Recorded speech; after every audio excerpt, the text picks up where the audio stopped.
जय मां मणिकेश्वरी। हमारे आज के क्लास का टॉपिक है कॉस्ट कॉन्सेप्ट। इसको हिस्टोरिकल कॉस्ट कॉन्सेप्ट भी कहा जाता है।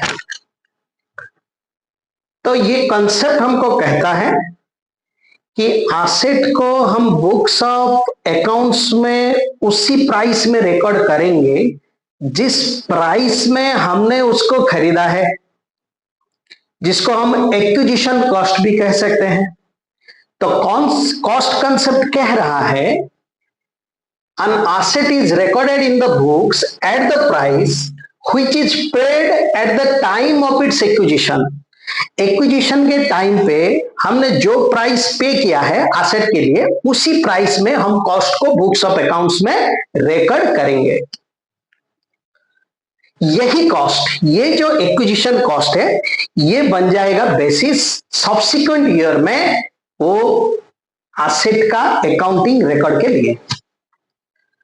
This acquisition cost becomes the basis for its accounting in subsequent year. मतलब बेस प्राइस कौन सा है? कॉस्ट प्राइस है। सब्सिक्वेंट ईयर में एसेट का जो अकाउंटिंग किया जाएगा, उसका जो डेप्रिसिएशन कैलकुलेट किया जाएगा, वो डेप्रिसिएशन जो डिडक्ट होगा वो original cost by acquisition cost, ठीक है, इसके ऊपर किया जाएगा। तो ये बेसिस बन जाएगा सब्सिक्वेंट ईयर में अकाउंटिंग के लिए, एसेट के अकाउंटिंग के लिए। क्योंकि ये एक्विजिशन कॉस्ट पास्ट से रिलेटेड है, इसीलिए एक्विजिशन कॉस्ट को हम हिस्टोरिकल कॉस्ट भी कहते हैं, ठीक है।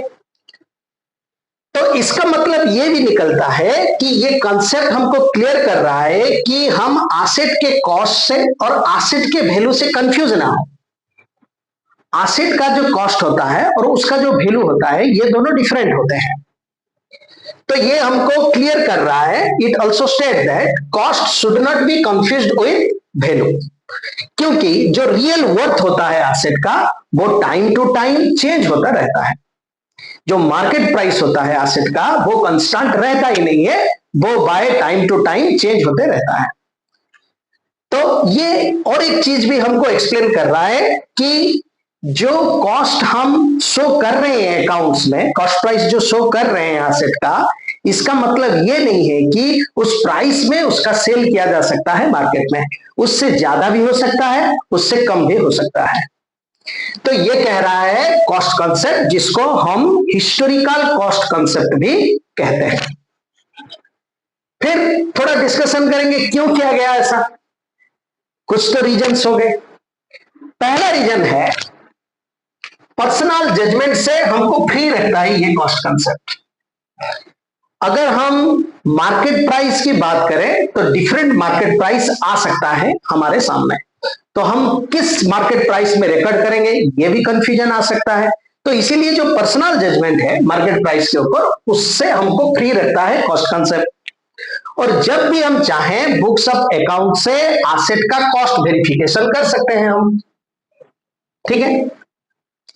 और अगर हम एक्विजिशन कॉस्ट में रिकॉर्ड करते हैं तो हमारा जो एक्चुअल आउटफ्लो हुआ है रिसोर्सेस का बिजनेस से to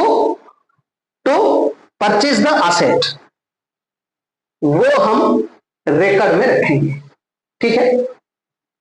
it record the actual outflow of resources for the asset. उस एसेट के लिए हमारा जो एक्चुअल आउटफ्लो हुआ है रिसोर्सेस का, वो हमारे रिकॉर्ड में आ जाएगा।